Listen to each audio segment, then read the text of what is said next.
Hello दोस्तों, day class में आपका स्वागत है। आज हम पढ़ने जा रहे हैं ब्लॉक 2 का यूनिट नंबर 4। ओके, ये BCS 184 के लिए है। ठीक है, स्टार्ट करते हैं। इस चैप्टर का जो नाम है आंकड़ों का संग्रह, विधियां तथा स्रोत।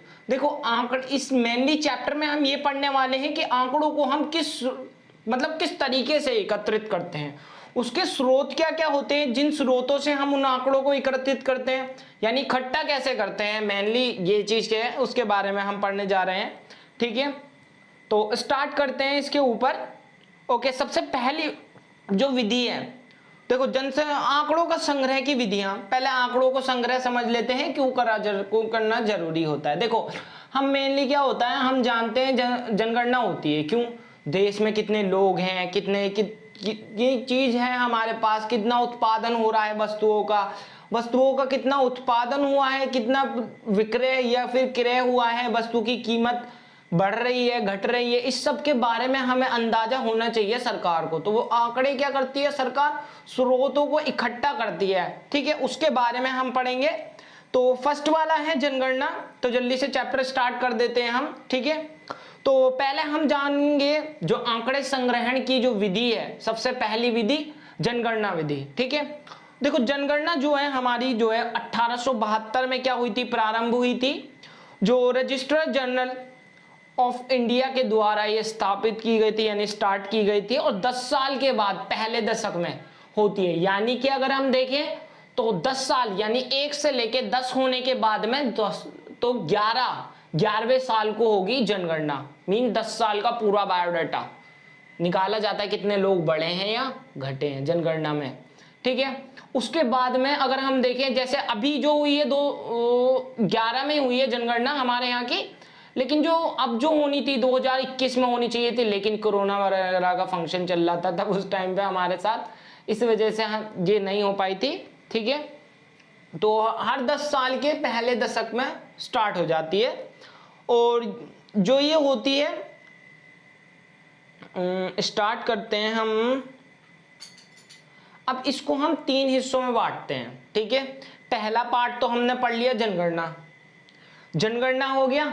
जनगणना के बाद में आता है दूसरा पार्ट, आर्थिक गणना। देखो, जनगणना में हम लोगों के बारे में इकट्ठा करते हैं, संस्कृति कितनी बड़ी है, क्या चीज कितना बढ़ गया है, कितना घट गया है, और लोगों का कितना विकास हुआ, यानी पॉपुलेशन कितनी बढ़ गई है, कितने लोग हैं, पॉपुलेशन कितने एजुकेटेड है, अनएम्प्लॉयड हैं, ये सब हम जनगणना में इकट्ठा कर लेते हैं। ठीक है, मेनली चीजें जो है। उसके साथ में हमारे पास में जनगणना में हम संस्कृति के लिए भी हम इकट्ठा कर लेते हैं, कि जान लेते हैं हमारे देश में कितनी संस्कृति ज्यादा है, हिंदू है ज्यादा है, मुस्लिम है ज्यादा है, या फिर कितनी आबादी बढ़ी है पहले के मुकाबले। तो उन सब का कंपैरिजन भी निकाला जाता है। ठीक है, उसके बाद में देखें तो आर्थिक गणना आती है। आर्थिक गणना जो है वो 1977 में शुरू हुई थी। और ये जो है, इसमें आर्थिक स्थिति के बारे में हम जानते हैं कि आर्थिक स्थिति कैसी चल रही है हमारे देश की। ऊपर से हम ये भी देखते हैं कि पहले के जो हमने की हुई थी गणना, उसके मुकाबले अब जो गणना हम कर रहे हैं उसमें कितना कंपैरिजन निकल कर आ रहा है, कितना हम विकसित हुए हैं या फिर कि हम क्या हो गए, कम हो गए, उसके बारे में भी देख लेते हैं। प्लस उसके साथ में हमारे साथ में क्या होता है, हम ये भी देखते हैं कि वस्तुओं का कितना उत्पादन हुआ है, कितना हमने क्या करा है, कितना यूज कर लिया है हमने वस्तुएं, कितनी वस्तुएं उत्पाद में बनाई जा रही हैं, कितना उन सब का यूज किया जा रहा है, उपभोग कर रहे हैं, मतलब यूज मतलब हम कितने लोग उनका उपभोग कर रहे हैं, कैसी हमारे पास में पूंजीगत वस्तुएं होती हैं, और हमारे पास में कैसी होती हैं पूंजीगत वस्तुएं, कैसी होती हैं जिनसे हम क्या करते हैं, उत्पादन करते हैं, और उनसे क्या होती है, पूंजी स्थापित हो, मशीनरी वगैरह, ये सब पूंजीगत में आती हैं। ठीक है, तो ये ऐसी वस्तुएं होती हैं। ऊपर से निम्न कोटि और उच्च कोटि, 2 प्रकार की और वस्तुएं होती हैं, निम्न कोटि वस्तुएं और उच्च कोटि वस्तुएं। ये हमें 12th क्लास में पढ़ाया जाता है इकोनॉमिक्स में। तो निम्न कोटि जो वस्तुएं होती हैं वो ऐसी वस्तुएं होती हैं कि ना बहुत ज्यादा गरीब लोग उनको खरीद सकते हैं। जैसे क्या होगा, हमारे पास में अगर हम जाएं बाजार के अंदर तो हमें तो थर्ड क्वालिटी की कुछ ना कुछ चीजें मिल जाती हैं। उसकी क्वालिटी एक होगी वो हाई लेवल वाली, उसकी हमें 3 क्वालिटी मिलती हैं। एक तो हमारी सबसे लो, एक ऊपर मीडियम में, एक उससे हाई में। हाई जो होती है वो उच्च कोटि होती है, जो लो होती है वो निम्न कोटि होती है। मीडियम वाली वही निम्न कोटि में ही गिना जाता है उसको भी। ठीक है, तो इनका कितना उत्पादन हो रहा है, कौन सी वस्तु ज्यादा उत्पाद में विक्रय हो रही है, कौन सी किसका ज्यादा वस्तु का कितना ज़्यादा क्या हुआ है, बढ़ावा हुआ है, तो हम उस चीज़ के बारे में क्या करते हैं, अध्ययन कर लेते हैं आर्थिक गणना में। प्लस इसमें ये भी देखते हैं, ये ना अलग अलग समय पर होती है, जैसी लगे देश में विकास हुआ है या घट रहे हैं हम, तो कहाँ पे हमें प्रॉब्लम आ रही है, तो इकोनॉमिक्स के जो अर्थशास्त्री होते हैं ये सरकार क्या करती है, इनके थ्रू सलाह मशवरा लेते हैं एंड देन फिर क्या है, उसका सॉल्यूशन निकाला जाता है। इसलिए आर्थिक गणना को कोई स्थापित या एक निश्चित समय नहीं है, वो जब मर्जी वो तब करा सकते हैं, ठीक है। तो विनियमित समय पर हो जाती है। फिर उसके बाद में आती है हमारी कृषि मंत्रालय द्वारा कराई जाती है, जो क्या है हमारी पशु गणना। पशु गणना में क्या होता है, पशुपालन गणना हम इसको बोल सकते हैं। देखो इसमें क्या है, कितने पशु उत्पाद, कितना पशु का क्या किया जा रहा है, कितने पशुओं से हम वर्किंग करा रहे हैं, यानी पशुओं की मात्रा कितनी है, जब मवेशी हैं या फिर किन लोग, कौन कौन लोग हैं जो उनको क्या कर रहे हैं, पाल रहे हैं, कितने मवेशी पाल रहे हैं।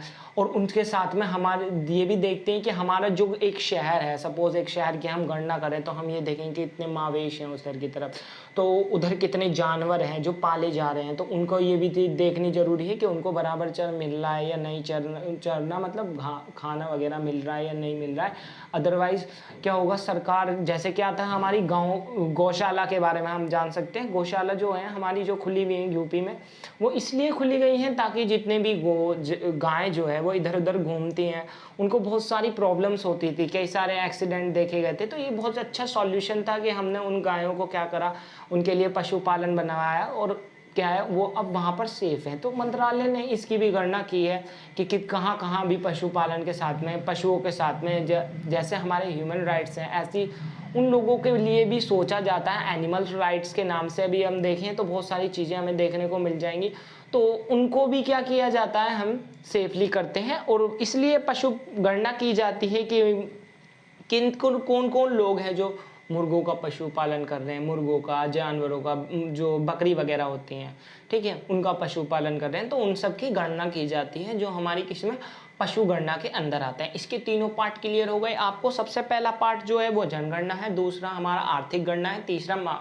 मवेशी या फिर हम इसको बोल सकते हैं पशुपालन गणना। क्लियर? ओके ओके दोस्तों, आगे चलते हैं। आगे आती है हमारे पास में सर्वेक्षण विधि। देखो सर्वेक्षण विधि होती क्या है, उसके बाद में जनगणना विधि समझ में आ गया। जनगणना विधि के पार्ट्स हमने पढ़ लिया। उसके बाद में आती है हमारे पास में सर्वेक्षण विधि। सर्वेक्षण विधि क्या होती है, ये एक समुच्चय के लिए की जाती है। समुच्चय हमें बताइए, फर्स्ट चैप्टर में हम पढ़ चुके हैं। और ये एक ऐसा समुच्चय होता है जो उपलोगों के लिए, या उप समुच्चय हम जिसको बोल सकते हैं, यानी बड़े बड़े उद्योगों को हमने क्या करा, एकत्रित करा, बड़ी बड़ी कंपनियों को इकट्ठा करा एंड देन हमने उनको देखा कि वो कितना उत्पाद कर रही हैं, कितनी सेल दिया, कितनी इनकम जनरेट कर रहे हैं, उसका हमने आकलन करना, किस प्रोसेस से कर रहे हैं उसका हमने आकलन करा, तो उसको बोलते हैं हम सर्वेक्षण विधि। क्लियर? फिर आता है हमारे पास में अवलोकन विधि। देखो अवलोकन विधि, सर्वेक्षण विधि को कौन कौन कराते हैं वो भी बता देता हूं मैं आपको। ये क्या किया जाता है, एनुअल सर्वे भी होता है हमारे पास में। Annual survey of industrial sites के लिए किया जाता है, जितने भी उद्योग हैं उन सब के बारे में किया जाएगा। एंड फिर एक और आता है नेशनल सिंपल सर्वे ऑर्गेनाइजेशन, ये भी होता है, जो किस लिए किया जाता है, एक परिदर्शी के लिए किया जाता है, या फिर बड़े बड़े कंपनियों के लिए हम बोलें तो उसके लिए भी मान सकते हैं, ठीक है। उसके बाद में आती है हमारे पास में अवलोकन विधि। अवलोकन विधि के बारे में अध्ययन करते हैं, ठीक है। तो अवलोकन विधि क्या होती है, पहले उसके बारे में जान लेते हैं। देखो हमें क्या पता है, हमारी इस विधि में किस आंकड़ों को हम इकट्ठा करते हैं। देखिए इस विधि के अंदर हम किस आंकड़ों को इकट्ठा करेंगे कि सपोज हम क्या कर रहे हैं, मतलब इसमें ना घटना जैसे घटती रहती है तभी आंकड़े इकट्ठे किए जाते हैं। जैसे क्या है, सपोज एक वॉर चल रही है, युद्ध चल रहा है, कितने लोग मारे गए, आज इतने लोग मारे गए तो हमने उसको लिख लिया, कल इतने मर रहे हैं, इतने हमने उनके मार दिए, इन सब के बारे में इतना पैसा खर्च हो रहा है, इतना नुकसान हो रहा है, सबका हमने क्या करा है, घटना जितनी घटती जा रही है उसी के अनुसार हम आंकड़ों को इकट्ठा करते चले जा रहे हैं। इसको बोलते हैं अवलोकन विधि, सॉरी, ठीक है। अवलोकन विधि क्लियर हो गई। अदरवाइज समझ नहीं आई तो एक और एग्जांपल दे देता हूँ, सिंपल है। हम टेम्परेचर है, टेम्परेचर को जो तापमान होता है हमारा, तापमान बदलता रहता है एंड देन उसको हम क्या करते हैं, आंकड़े बनाते रहते हैं। इसको भी अवलोकन विधि में हम गिन सकते हैं। हमारा टेम्परेचर दिन के अंदर चेंज हो जाता है और तो इसी हिसाब से टेम्परेचर बदलता रहता है, तो हम उसका भी आकलन रखते हैं, ठीक है। फिर आती है हमारे पास में प्रयोगात्मक विधि। देखो प्रयोगात्मक विधि कैसे ही पता चल रहा है, पहले प्रयोग करना है, फिर उसको इकट्ठा करना है आंकड़ों को। देखो हम क्या करते हैं, सपोज हमने है ना ये पता लगाना है कि हमारी फसल में कितना हम खाद डालें कि हमारी फसल क्या हो जाए, बहुत अच्छी बने। तो कितनी खाद डालने की ज़रूरत है, तो उसके लिए हमें पहले अंदाज़ा लगाने से पहले क्या करना होगा, पहले एक बार प्रयोग करके देखना होगा कि कितनी खाद डालूं जिससे क्या हो, मेरी फसल बहुत अच्छी हो। तो हम उस टाइम क्या करेंगे, जितनी मात्रा में हम पानी डाल रहे हैं, जितनी मात्रा में हम उसमें खाद डाल रहे हैं, जो भी चीज़ हमने उसमें ऐड करी है, तो उन सब की मात्राओं को हमने इकट्ठा कर लिया। फिर हम नेक्स्ट वाली अपनी ओरिजिनल वाली फसल में वही सब डालेंगे, तो हमें पता चल जाएगा कि इतनी चीज़ें हमने डाली हैं। एंड देन फिर उससे क्या हुआ है, मतलब हमारा जो पहला वाला था और अब वाले में कितना हमने प्रोसेस के अंदर हमारे में डेवलपमेंट आया है, तो उस चीज को हम देख लेंगे। इसको बोलते हैं हम प्रयोगात्मक विधि, यानी ऐसे आंकड़े जिसको इकट्ठा करते हैं हम किसी एक्सपेरिमेंट के लिए, प्रयोग के लिए इकट्ठा किया जाता है। क्लियर? ओके, तो आगे चलते हैं इसके आगे। ओके दोस्तों, आगे आ गए हैं जनगणना सर्वेक्षण योजना तथा व्यवस्था। हम जनगणना तो करने जा रहे हैं बट लेकिन उसको व्यवस्थित भी तो करना पड़ेगा हमें। तो उसकी व्यवस्था के लिए हमें क्या करना होगा, व्यवस्थित करने के लिए हमें कुछ टर्म दे रखे हैं, उनको फॉलो करना होगा। देन सब हमारी जनगणना जो होगी वो अच्छे से हो पाएगी। तो सबसे पहली चीज जो आती है वो जांच का वितरण तथा उद्देश्य। देखो, हमें उद्देश्य पता होना चाहिए कि हम किस उद्देश्य से ये जनगणना कर रहे हैं। सपोज दैट हमने क्या करा, नॉर्मली हम देखें तो क्या है, सर्वे का उदाहरण लेते हैं, इसको समझ में भी अच्छे से आएगा। देखो, हम ना क्या करने जा रहे हैं, वहां पे हमें ये कंफर्म है हम क्या कर रहे हैं, सपोज दैट हमारा खुद का कोचिंग है, हम क्या कर रहे हैं, सर्वे करने जा रहे हैं, घर घर जा रहे हैं सर्वे करने के लिए, जैसे आंगनवाड़ी वाले जाते हैं सर्वे करने जाते हैं। देन उन्हें उनका एक उद्देश्य होता है कि हम घर घर जाएंगे, लोगों का फोन नंबर, कॉन्टैक्ट नंबर लेकर आएंगे, एंड देन हम क्या करेंगे, उसमें जानेंगे कि उन लोगों ने क्या क्या, मतलब कितने उनके घर में बच्चे हैं और कौन कौन पढ़ रहा है या नहीं पढ़ रहा है, तो उनको हम कितने आंगनबाड़ी में आने के लिए अभी उसके लिए एबल हो गए या नहीं है। तो उस चीज का हम क्या करेंगे, हमें एक उद्देश्य होगा, तो उसके अकॉर्डिंग हम क्या करेंगे, बिल्कुल क्लियर होंगे। तो मींस पहली टर्म ये बताती है कि हमारा क्या है, उद्देश्य बिल्कुल क्लियर होना चाहिए। फिर दूसरा जो आता है जांच का प्रत्यापन। तो इसमें क्या है, हमें क्या करना है, अब देखिए जांच का प्रत्यापन का मतलब ये है, या फिर हम इसे प्रतिचयन भी बोल सकते हैं। तो इसका मतलब ये है कि हमें है ना आंकड़े मिलेंगे कहाँ से, तो उसके बारे में हमें अच्छे से मालूम होना चाहिए। तो हम नॉर्मली जानते हैं, अगर हम बच्चों से रिलेटेड हम आंकड़े इकट्ठे कर रहे हैं तो हमें क्या होगा, घर घर जाना होगा। तो हमें पता है घर पर हम जाएंगे तो डायरेक्टली हमें उनके आंकड़े मिल जाएंगे। तो हम नियर बाय में जाएंगे, थोड़ा आगे भी जा सकते हैं जितना भी, तो क्या है हमारे आंकड़े का जो स्तर है वो थोड़ा अच्छा आएगा। तो हम ये भी जान लेंगे कि कौन कौन है हमारे आसपास जो ये लायक है आंगनवाड़ी वगैरह में आने के लिए। पर वो लोग आंगनवाड़ी वाले करते हैं, पर मैं नहीं कर रहा, आप सोचो कभी मैं करूं, ठीक है। उसके बाद में अगला आता है, तो पहला दूसरा वाला क्लियर हो गया हमारा, जो ये जो है ये क्लियर होना चाहिए कि हमारे आंकड़े जाना कहाँ पर है, हमें और आंकड़े कहाँ से मिलेंगे हमें, तो ये हमें क्लियर होना चाहिए। जैसे कि हम क्या करना चाह रहे हैं, अगर स्कूल में पढ़ने वाले शिक्षित कितने पढ़ रहे हैं या नहीं पढ़ पा रहे हैं बच्चे, उनके बारे में जानना चाह रहे हैं, तो हम स्कूल जाएंगे, ठीक है। तो हम स्कूल जाकर पता लगा सकते हैं। तो हमारा एक जगह के लिए क्लियर होना चाहिए कि हमारे आंकड़े कहाँ से हमें मिलने वाले, तो उसके लिए क्लियर होना चाहिए। फिर आता है अगला, किसी अध्ययन हेतु प्रश्न तालिका का अंतिम रूप। देखो हमें पता है हमने क्या करा, उस स्कूल में गए, हमने लोगों को एकत्रित करके हमने क्या करा, बच्चों के बारे में पता लगा लिया कि कितने बच्चे पढ़ने वाले हैं या कम पढ़ने वाले बच्चे हैं, या फिर कितना बच्चों का आईक्यू लेवल है। तो हम उसके अकॉर्डिंग क्या करेंगे, अपने आंकड़ों को जो है हमने बनाए हैं उनको अंतिम रूप देंगे। अंतिम रूप का मतलब है उसको हेडिंग दे दी ना हमने, तो मतलब उसको अंतिम रूप दे दिया, ठीक है। तो उसको हेडिंग देना हमें बहुत ज़्यादा ज़रूरी है। क्लियर? तीसरा यही बताता है कि अंतिम रूप देना मतलब उसको हेडिंग देना बहुत ज़रूरी होता है। जैसे सपोज आईक्यू लेवल से रिलेटेड हम कर रहे थे तो हम वहाँ पर डाल सकते हैं कि स्कूल के बच्चों का आईक्यू लेवल, ठीक है। तो जैसे भी हेडिंग बनाना चाहें हम वैसे बना सकते हैं आपने डेटा के अनुसार, ठीक है। अगला आता है हमारे पास में देश में काम करने वाले कर्मचारियों के लिए निर्देश नियम वाली। देखो हम क्या है, निर्देश नियम वाली का मतलब ये होता है कि सपोज दैट हम ना किसी आर्थिक जनगणना करने जा रहे हैं कि भाई कितने पैसे कमा रहे हैं लोग, इस चीज़ के बारे में पता लगाई। सरकार ने ये रूल निकाला कि कितना कितना इनकम जनरेट कर रहे हैं, इस चीज़ के बारे में पता लगाएं। तो आते हैं, तो इस योजना में हमें क्या करना होगा, हमें ये देखना होगा कि हम कर रहे हैं तो उसके अंदर क्या है, कितने लोग हैं जो घर में मतलब कमाने वाले हैं, उनके बारे में देखें। तो उसके लिए हमें क्या क्लियर होना चाहिए, पहले ये क्लियर होना चाहिए कि कितने लोग हैं, कितनी हमें उम्र के हिसाब से अगर हम रख रहे हैं तो उम्र के हिसाब से लगाएं, या फिर हम क्या करें, एक सैलरी का अनुपात लेने कि जो इतने भी 15,000 से ऊपर कमा रहे हैं ना उनको बस हम गिनेंगे।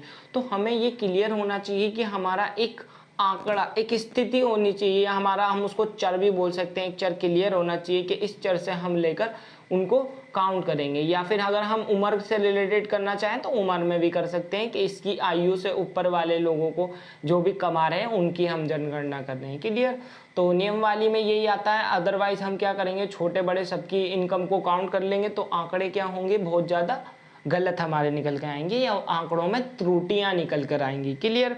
फिर आता है हमारे पास में भर्ती और परीक्षण। देखो अब हमें पता है हम क्या कर रहे हैं, जनगणना कर रहे हैं, काफ़ी बड़ा काम है। तो उसके लिए हमें क्या करनी होगी, लोग चाहिए होंगे, जनसंख्या मतलब काफ़ी लोग इकट्ठे होंगे। तो जनसंख्या का जो हम क्या कर रहे हैं, गणना कर रहे हैं, तो उसमें क्या होगी, थोड़ी हमें हेल्प मिलेगी। तो हमें क्या है, लोगों के कॉन्टैक्ट में यानी उनको हायर करना होगा। तो हायर करने के लिए हम क्या करें, उनके अंदर देखना है हमें कि उनके अंदर वो एबिलिटी है भी या नहीं, या फिर हम किसी बस ऐसे ही आदमी को हमने उठा लिया, वो वहाँ जा रहा है, कुछ भी नहीं पूछा, उससे बात करना तक तो आ नहीं रहा, हम उसको ले गए जनगणना कराने के लिए। तो क्या होगा, गड़बड़ आ गई ना, तो इससे प्रॉब्लम आएगी हमें। तो वो प्रॉब्लम्स को ख़त्म करने के लिए हम इसका अध्ययन कर रहे हैं। क्लियर। तो हमें किसको लेना है, जिसकी कम्युनिकेशन स्किल्स बहुत अच्छी हो, बोलचाल में बहुत तेज़ हो, या फिर क्या हो, उसके अंदर क्या एक्टिव हो बहुत ज़्यादा। अगर वो लेज़ी होगा, वो बहुत स्लोली वर्क करेगा, इससे क्या होगा, टाइम भी ख़राब होगा हमारा। तो हमें क्या करना है, प्रॉब्लम्स को ख़त्म करना है। क्लियर। फिर आता है हमारे पास में फील्ड वर्क की व्यवस्था। देखो फील्ड वर्क क्या होता है, अब भाई पता ही है सभी को, पूरे जब जनगणना करना जाते हैं तो घर घर जाना होगा, फील्ड वर्क ही है। तो क्या है फील्ड वर्क में, क्या है, अब हमने जनगणना करने के लिए भेज तो दिया, पेपर की बस 2 शीट भेजी हैं, 2 शीट ले जा, 2 शीट ले जाओ, एक पेन ले जाओ। अब क्या होगा, वो जनगणना करते करते 2 शीट भर गई, पता नहीं कब, 1 घंटे में 2 शीट भर गई, हमने उसको एक्स्ट्रा शीट नहीं दी, तो क्या होगा, प्रॉब्लम आएगी है, टाइम खराब होगा। तो उस टाइम को बचाने के लिए हमें क्या करना होगा, उसको एक्स्ट्रा शीट्स देनी होगी। यानी लास्ट वाला जो पॉइंट है वो फील्ड वर्क की व्यवस्था, वो ये बताना चाहता है कि हमें क्या करना होगा, जब हम उनको फील्ड में भेजने से पहले हम उनको क्या करें, पूरे जितनी भी चीज़ें उनकी ज़रूरत की हैं उनसे क्या करें, उनको दें। ठीक है। तो उनकी ज़रूरत की सारी चीज़ें हमें उन्हें अवेलेबल करानी होंगी, ताकि अगर वो ज़रूरत के टाइम ज़रूरत पड़े तो वो क्या करें, उसको जल्दी से निकाल लें। ठीक है। तो क्या होगा, 2 पेपर खत्म होने के बाद में जैसे तीसरा पेपर, तो जल्दी से तीसरा पेपर निकाला, जनगणना करनी शुरू कर दी, तो क्या होगा, टाइम मैनेज हो जाएगा। क्लियर। और उसके साथ में एक और है कि हमारा जो है एक फील्ड के साथ में एक लीडर होना चाहिए जो उनको इंडिकेट करता रहे, कम्युनिकेट करता रहे कि कैसे कैसे वर्क करना है। क्लियर। अब वहाँ पर क्या प्रोसेस हो रहा है कि उसके बारे में जानना। तो इसको भी भर्ती वाले में हम ले लेते हैं, भर्ती और परीक्षण में, कि उसके एक लीडर होना चाहिए जो क्या करेगा, उनके बारे में जानेगा कि कौन किस तरीके से वर्क कर रहा है। ओके दोस्तों, आगे चलते हैं। आंकड़ों के संकलन में क्या होता है, देखो जब हम अपने आंकड़े इकट्ठे कर रहे होते हैं तो उसमें कुछ परेशानियां आती हैं, कुछ त्रुटियां आती हैं, उनके बारे में हम जानेंगे। तो इनको हमने ना 2 पार्ट्स में बांटा है, गैर प्रत्यय चयन त्रुटियां, या फिर हम उनको बोल सकते हैं प्रत्यय चयन त्रुटियां थोड़ी बोलने में थोड़ी प्रॉब्लम होती है, इसको ना परेशानी गिन सकते हैं। ठीक है, प्रॉब्लम्स।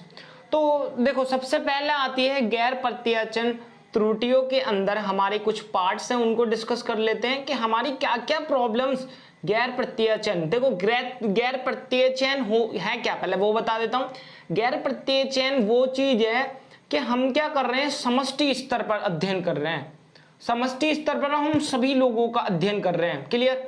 हम किसी एक का या किसी एक टॉपिक के ऊपर नहीं कर रहे, सभी लोगों के ऊपर अध्ययन कर रहे हैं, हम सभी टॉपिक्स के ऊपर अध्ययन कर रहे हैं।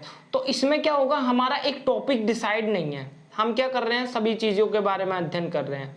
जैसे जनगणना हो गया, उसमें क्या करते हैं हम, आर्थिक स्थिति भी निकाल लेते हैं, लोग कितना कमा रहे हैं ये भी जान लेते हैं। ठीक है, कि पूछना आता है ना, जैसे नॉर्मल अगर आते हैं तो कितने मेंबर्स हैं तुम्हारे उसके अंदर, कितने कितने इनकम है तुम्हारी, सालाना इनकम कितनी है। तो इस चीज़ के बारे में हम क्या कर रहे हैं, हमारा कोई एक पर्टिकुलर टॉपिक नहीं है, हम क्या कर रहे हैं, सभी चीज़ों के बारे में जान रहे हैं। तो इसको बोलेंगे गैर प्रत्यय चयन। ठीक है, तो स्टार्ट कर देते। देखो इसमें त्रुटियां क्या आएंगी, सबसे पहले क्या हो सकता है, माप की त्रुटियां, यानी गलत आंकड़े मिलना। देखो हम क्या होता है, सपोज हम गए किसी घर में, जाकर उसने बोल दिया हम 6 मेंबर हैं, हमारे घर में ये इतने इतने हैं, उनकी उम्र इतनी इतनी है, और क्या करते हैं, सालाना इनकम तो हमेशा कम ही बताते हैं। सालाना इनकम पूछी, वो उसको कुछ भी बता देते हैं, जितनी है उससे कम ही बताएंगे। पता है अगर ज़्यादा बता दी तो पेंशन नहीं मिलने वाली, तो हम क्या करते हैं, कम बता देते हैं शुरू में। उम्र का अंदाजा तो गांव के हिसाब से लगाया जाता है, 0 से 5 के बीच में सीधा बोल देते हैं 35, 30 हैं, 32 के 35 बता रहे हैं। ठीक है, कोई जो 40 का है वो अपने आप को 35 बता रहा है।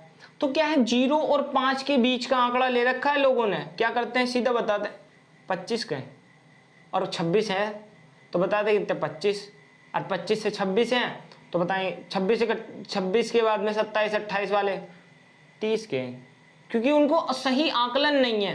तो क्या करेंगे, वो गलत त्रुटियां, तो गलत आंकड़े आ गए। तो माप की त्रुटि समझ में आ गया, हम गए पूछने, तो इसको हमें एग्जाम्पल में ही समझाना है तुम्हें, आपको। तो इसमें क्या है कि हम जब जा रहे हैं तो हमें क्या मिल रहे हैं, आंकड़े गलत मिल रहे हैं, गलत आंकड़ों का हम आकलन कर रहे हैं। तो इसमें पहली त्रुटि आ गई माप के अंदर, यानी जब हम उनको गिनने होते हैं तभी प्रॉब्लम आ जाती है।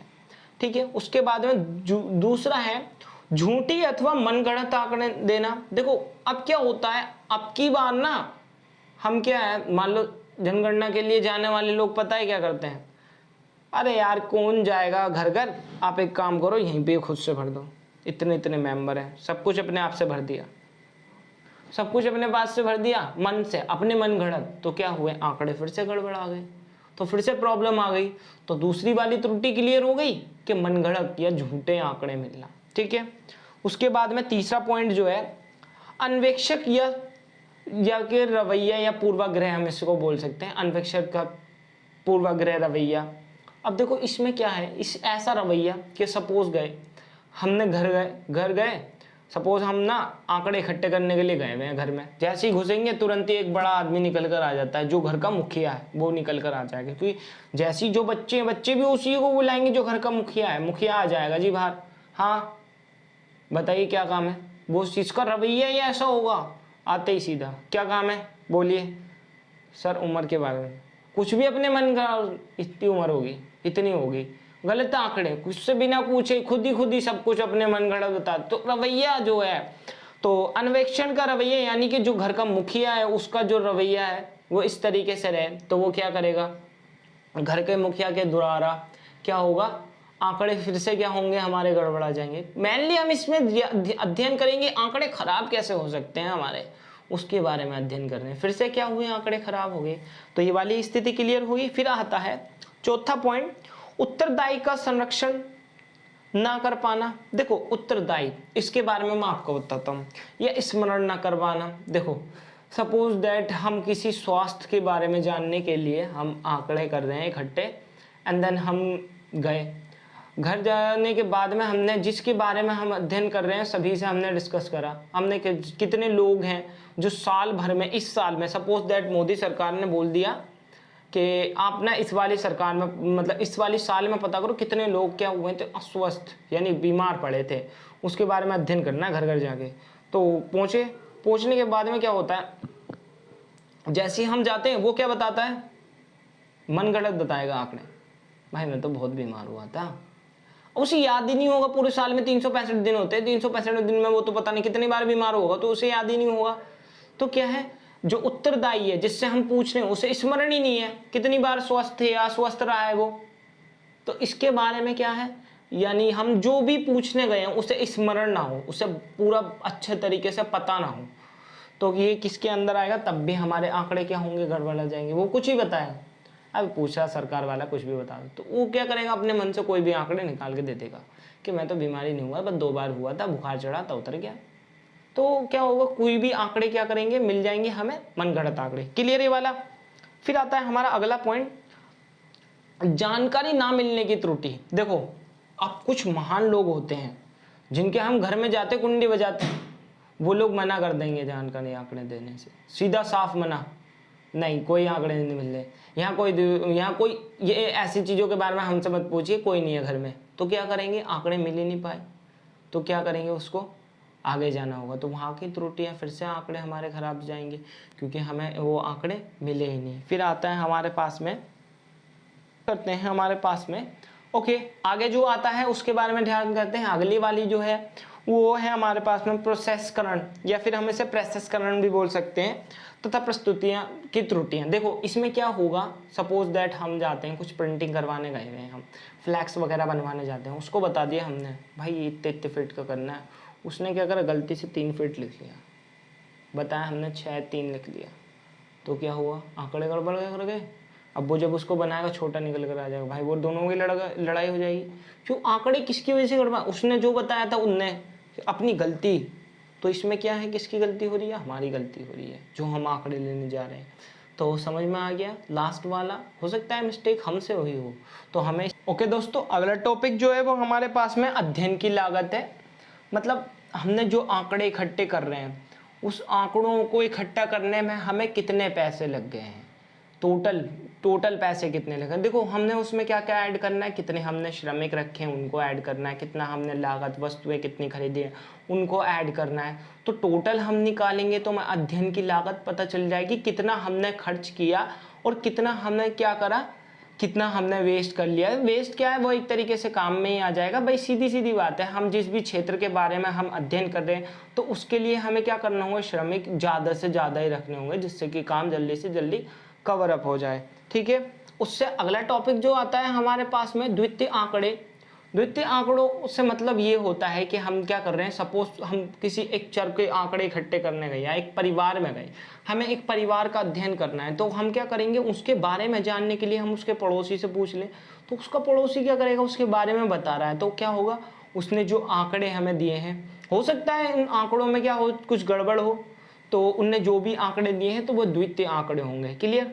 और उसके साथ में हमारे पास में एक और एग्जांपल लेकर हम समझ सकते हैं। सपोज हम ना स्वास्थ्य की गणना कर रहे हैं, तो स्वास्थ्य की गणना में क्या हुआ, हमने क्या करा, हमें ये जानना है हमारे इस क्षेत्र में कितने लोगों का स्वास्थ्य खराब हुआ है अभी तक।